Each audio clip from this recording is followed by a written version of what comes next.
तो hello friends, आपका हमारे यूट्यूब चैनल पर बहुत बहुत स्वागत है।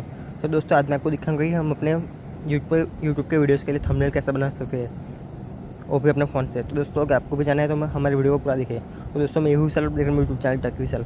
तो चलिए स्टार्ट। इसके लिए सबसे पहले आपको पिक्सल लैब नाम के एप्लीकेशन की ज़रूरत पड़ेगी। इसको इंस्टॉल करने के बाद में इसे ओपन करेंगे हम।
तो दोस्तों, आपको हमारी वीडियो कैसा लगा है नीचे कमेंट में बताना।